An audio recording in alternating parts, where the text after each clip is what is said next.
At church on Sunday, I just keep the back cordon closed until after the sacrament, and then we open it.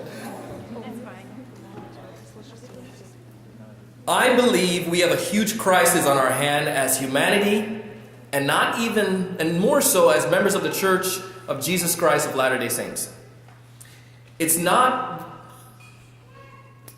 we're not getting in enough trouble because we don't recognize who we are and what we're capable of doing. When I say getting in trouble, I'm not talking about doing bad things. I'm talking about finding ourselves in tough, difficult, or problematic situations that challenge us. Situations that have the power of bringing lasting change or creating impact that for everyone when they're solved. I want to just kind of share something with you here. When we talk about trouble, defining trouble, it really is a difficulty or a problem. I think we all can agree on that.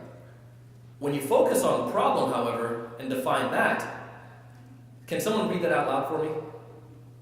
Go for it. A matter of situation regarded as unwelcome or harmful and needing to be dealt with and overcome. I'm not talking about anyone in-laws. This is real problems here, okay? But the point of this matter is something that I came to realize in my scripture study recently. And I also saw it as a way that us as entrepreneurs, every one of us as entrepreneurs, we need to grasp this idea. But let's go further in this idea of this problem.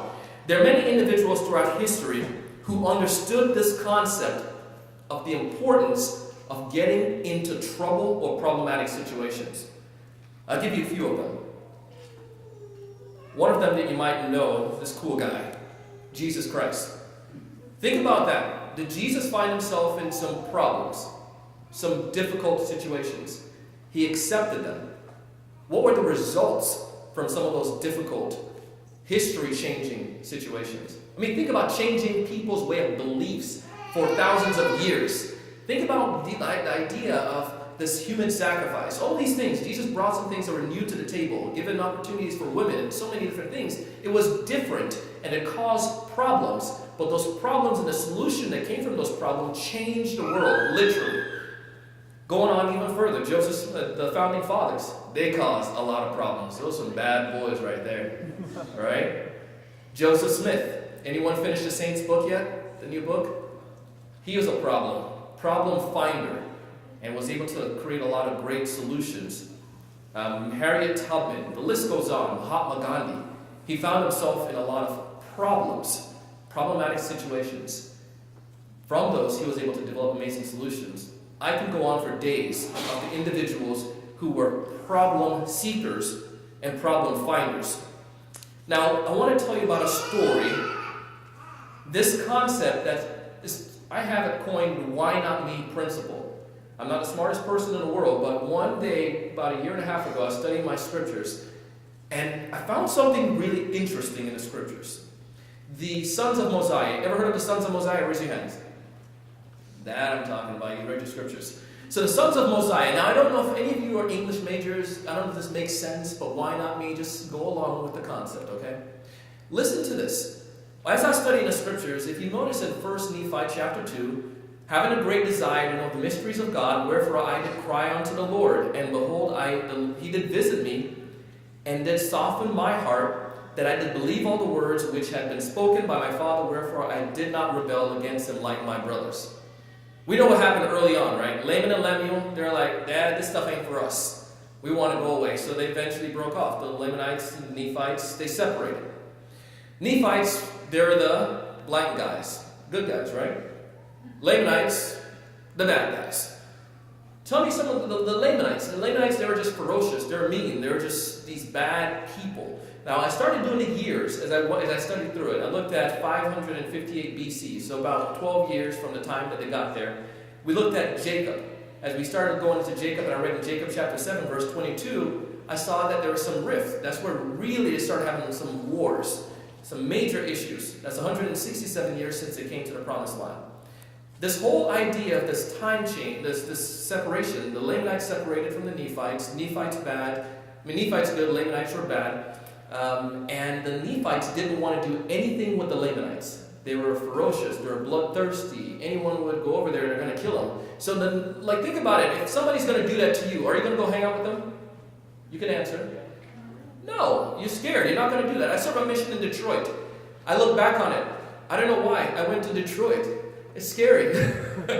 I survived it though, but God sent me there, and it was a great experience. Detroit is actually changing. It's Renaissance right now. You should go visit. But the interesting thing though, a lot of people when we were serving in Detroit said, you know what, I would never go down into the city. It's too bad. It's too dangerous. You know, I might get hurt. I might get robbed, or things of that nature. But people were always like, well, I'm going to pray for them. We'll pray for people in the tough situations. And if you look in the book of Enos, that's what Enos was doing. They're like, the Lamanites are too bad right now, so we try to go over there and save them, but it's not working, so we're just going to pray for them. Hopefully some future day, way down the line, they'll come to a knowledge of the truth. And somebody will help them do that. Somebody will surely help them with the gospel.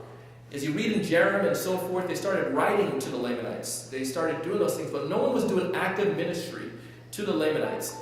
Until we get down to the sons of Mosiah. And I'll speed that part up. But the sons of Mosiah, they said, Dad, they had a conversion process. They changed. Their lives, they saw angels and stuff. They wanted to change their life. They got converted to the gospel. They started then thinking, well, why don't we help the Lamanites? At this point, for about 300 years, no one had actively gone over and ministered to the Lamanites. I imagine it was like this. The bishop will take care of that. The missionaries will take care of that. It's okay. I'll pray for them. No one wanted to get into the problematic or dangerous situations. I imagine in my mind's eye, it didn't say this in the scriptures, but the sons of Mosiah said, someone eventually had to do it because of the prophecy. Why not me? Why not me? Why don't I take this opportunity? The sons of Mosiah and the son of Alma. They said they're going to take this. They were going to embark in this dangerous, problematic situation because they knew the outcome and the benefit. That the Lamanites, just like you and I, need to hear the gospel. As an entrepreneur, I think about this. The sons of Mosiah desiring to get into trouble. They were problem finders. And I think it's important to differentiate from a problem solver than a problem finder. Problem solver, that's after the situation.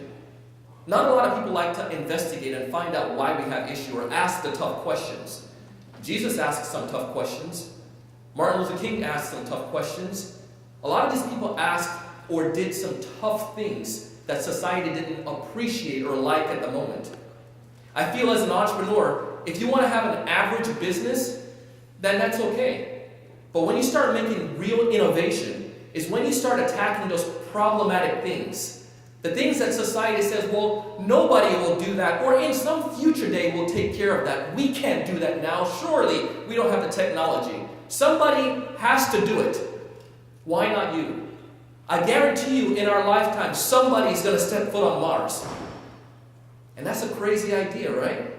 I guarantee you, probably in the next 100 years, if Jesus doesn't come, we're going to probably get past this, our solar system, right?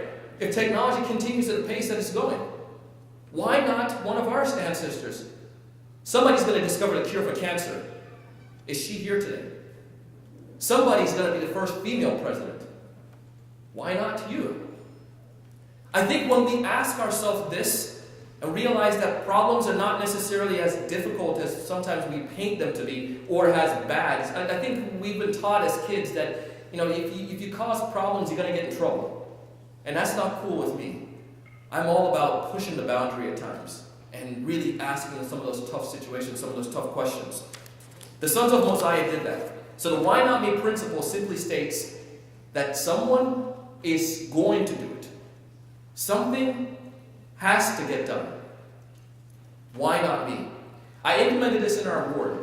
Something that happened to me when I went to church, when I started going to church I'm a bishop, so that's one of the things. This guy taught me when I was a teen in church, when I first started going to church. He always pick up paper in the building. I'm like, what's up with this guy, man? Somebody's going to clean it up. They got janitors at church. What are you running around picking up paper for? When I became a bishop, my mind changed. I started realizing that people are going to come and visit. We have people returning to members to the church. We can't have a nasty building. This is God's house. So I started picking up pieces of trash whenever I saw them because I knew if no one else did it, who's going to have to do it? Me. I think that's what happened with parents. When we get older and we get mature, we realize, well, my mom's going to help me. They can take care of this stuff. They're going to pay the bills. Somebody has to do it. Why not you? If you can start thinking like that now, imagine what your future would be like if you start taking on those responsibilities right now. Don't wait to be acted upon. Act. Say that with me. Don't wait. Don't wait. I cannot hear you. Don't wait. Don't wait. To be acted upon. To be acted upon. Act now. Act now. I truly do believe that. For me, I started a podcast. Tell you a little bit about my little story here. I started a podcast. I had no right of starting, first off. I started a business. I have no right of starting. But it all became I didn't believe that I couldn't do it. My friend was doing a podcast, and I thought that would be cool. He encouraged me to do it, so I started doing it. I didn't know much. If you guys go and listen to episode 0, my goodness, it is awful. I think it should be deleted from the universe, and we'll work on that. But it's awful. But I wanted to try it. I wanted to do it. I looked at some of the folks in the industry, these guys who had podcasts that were going for years. And in my mind, I was thinking, well, no one has a podcast for novices, for the new guys. But then I started telling myself those lies that we tell ourselves, well, I don't know if I can truly do it. I don't know if it's going to really have an impact. Fast forward to after I started the podcast. I remember the first day I posted something on Facebook. This guy reached out to me, my ward, way older than I am, way more business savvy. And he said, Donald, can you come and do some coaching for me? I need help with sales. Mind blown. He offered me $300 a month to meet with him 4 times. I look back on it and I'm like, that's cute. No. But we started doing that, and it was really interesting. But something interesting happened. After I worked with Brother Diaz, then other people started reaching out. And then next thing you know, I was competing against people that were my iconic leaders in the sales world, like Jeffrey Gitomer and some of these large corporations. And what happened? A fledgling little podcast that we started took off. I was competing with people I had no right of competing with. All because of the simple fact that I acted as opposed to wait to be acted upon. I'll wait till after Jeffrey Gitomer retire, and then I'll go for my reign. No, right now is the time. You guys have access to technology that people have never had before. It levels the playing field, or created an opportunity for you that's more so better than ever before. But I don't want any of us to sit back and say, I wish we would have done something when I was in college. Right now, right time, you need to take advantage of it. You need to act. Somebody's going to do it. Since I launched my podcast, there are many different podcasts that came from it, but we are still ranked as one of the top. And I don't say this to brag, but I just say this to you. If a local boy from Jamaica can launch a podcast and create a business from it, what can you do? You guys are way smarter than I am. You have way smarter leaders and teachers and professors than I ever had. Well, Jason was around then, so he's still smart. But you have so many more opportunities, so many more resources. You need to take advantage of them. I want to share a few things here as I get ready to wrap up here with this concept of why not me. Anyone know Brother Lundeen? He was here. Kent Lundeen was here at BYU Hawaii. He was at BYU Idaho. Kent Lundeen had a class, and in that class we had to create a business by the end of the semester. And this blew my mind. In the business, you had to sell something online to someone so you can get an A. I wanted to get an A. I love business. I love practical classes, and that was a practical class. So I created a business, sold a doghouse online. Yeah. I was introduced to SEO and all those cool things. And so that's what started this bug. And when I saw that happen, I realized that I could do that as a college student. Surely there are opportunities that came from it. My business, right now, all I need is a laptop, nice internet, and I'm good to go. Guys, many of you are sitting on your hands, just thinking, well, I'd have to wait for some money from mom and dad. You can make more money than your mom and dad can make. And I'm not talking, and I didn't want to clarify something. Earlier in the seminar this morning, I said, I love money, and I want to clarify that. We know that love of money is the root of all evil. But money is not a bad thing. Money is a great tool. I love the usage that can come from money. Growing up in Jamaica and not having opportunities. Guys, my story is nothing that's really amazing. My mom was single parent. My family, they hustled, they bustled. My mom worked at Sam's Club. She did a couple jobs, and she came here and busted her chops in the United States because she knew there's opportunities. And He created a way for us. And I wanted to take advantage of that opportunity. I didn't want to waste it. What pushes me every single day is my mom. What pushes me every day is my wife and our future family. I want to be able to create something for them. Somebody's going to do it. Somebody's going to have the greatest sales training organization in the world. Why not me? Someone is going to find a cure for cancer. Say it with me. Why not me? Someone is going to create the best technology out there that's going to surpass Google. Why not me? Someone is going to reinvent phones. Why not me? I testify to you that when we're coupled with God's help, miracles can happen in our lives. I want to share with you a quote from President Hinckley. This is one of my favorite quotations. And this was given in a General Conference talk 2004. It's called A Dawning of a Brighter Day. President Hinckley says, "Man's ingenuity know no end when the God of heaven inspires and pour out light and knowledge." Let me read that one more time. Man's ingenuity knows no end when the God of heaven inspires and pour out light and knowledge. God can do amazing things with us if we will let Him.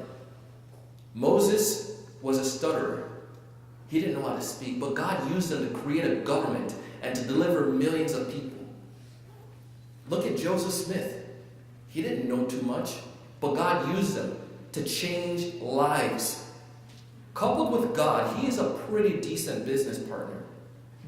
Never deviate from the spiritual knowledge and application that you acquire here at Church University. Never. I don't have my wallet with me. I think Christina does always, has all the money. But in the wallet, there's a coin that Craig Bell, if it's there, gave us. And on that coin, he had a little note, and it's a 25 cents. And we always want to use 25 cents for something. But he says, never ever spend this 25 cents. It's an integrity coin. And there's a message that he has with it. And I keep it in my wallet because I always want to remember that I need to maintain my high level of integrity. I need to retain my value. In my office at home, I have the picture of Christ and the rich young man. And it's to always remind me that Jesus is the most important thing. The gospel of Jesus Christ is valued over anything. And you can't never sacrifice your morals or values for that. For each and every one of us, imagine if we were to partner and work with Jesus Christ. He can inspire us to do miracles and change lives.